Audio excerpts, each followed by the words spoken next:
Now that we're back to a more in-person world, you might be wondering, what should I do in person and what should stay virtual? So today, what I'm gonna do is look at a number of situations and then give you my best practice based on the current state of research on communication and negotiation over various modes. And be sure to stay to the end when I'll share some research on the difference between lying and truth-telling in-person versus virtual interactions.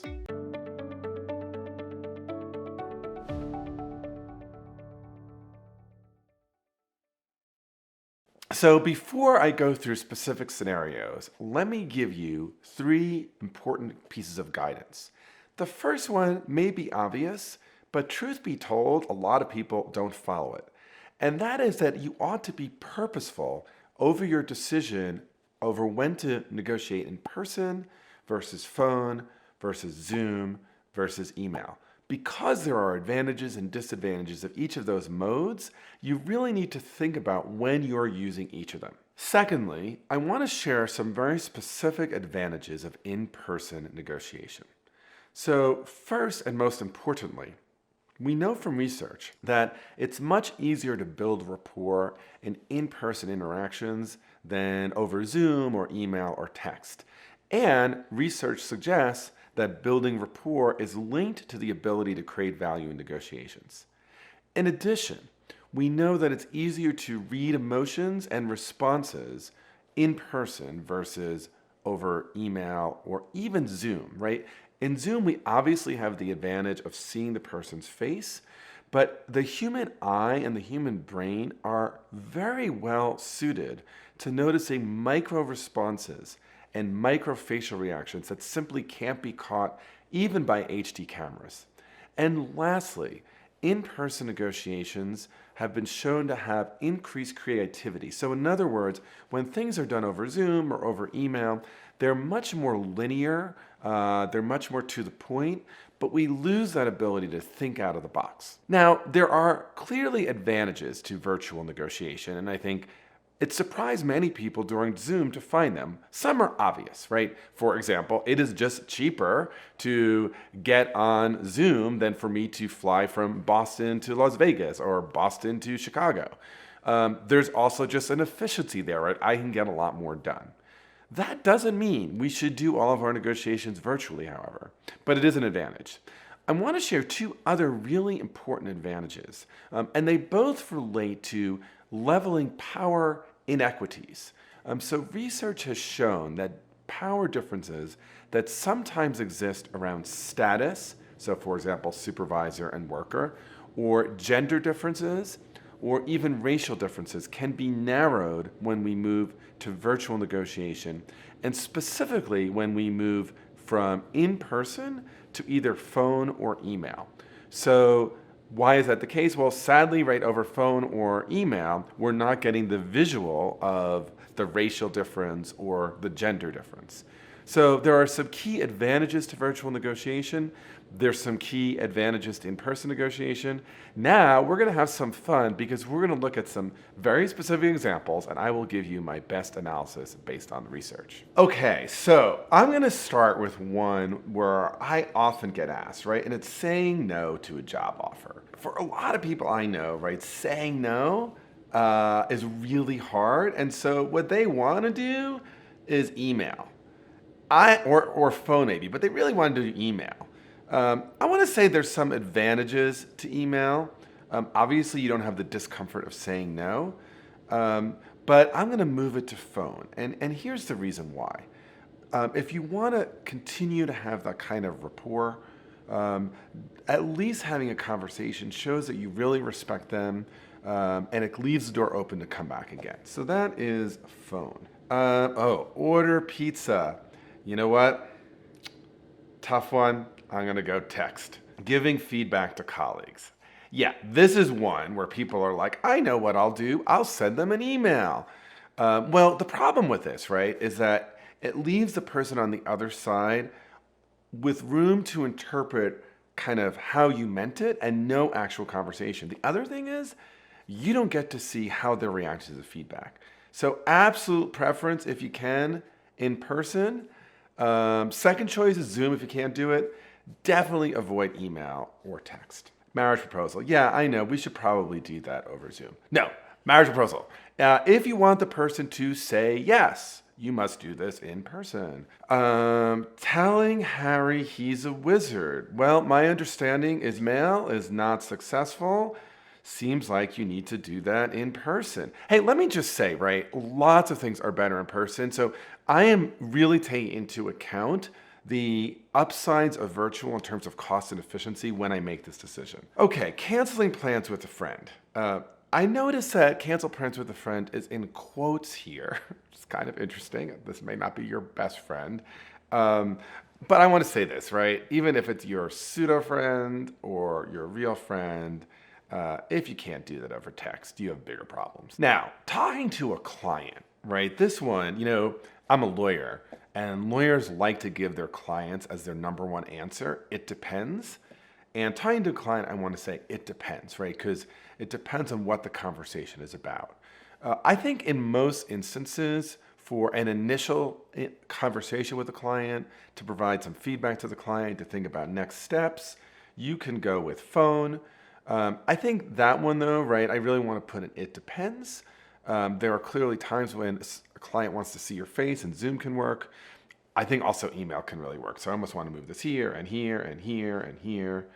One thing I probably avoid texting the client unless you have a really good relationship with them. Okay, another one. This was like one of the hardest ones on this list. Planning Thanksgiving with the family, right? Now, presuming that your family might be in all different places, you really can't do this in person.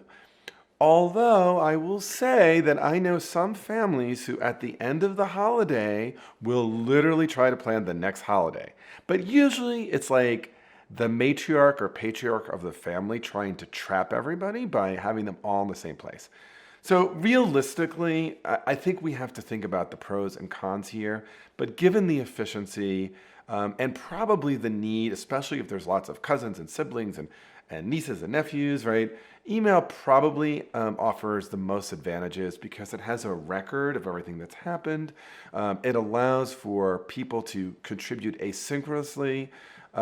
You might say text. I think the challenge with text is that some people in the family, particularly around different generations, may struggle more with text. I think most people can kind of handle the email. Arguing with a coworker. I want to reframe that as having a difficult conversation with your coworker. And I want to say anything you can to move this in person would be preferable. I know a lot of you probably are still working virtually, and because right now Zoom is looking really lonely on this list, I'll put it into Zoom.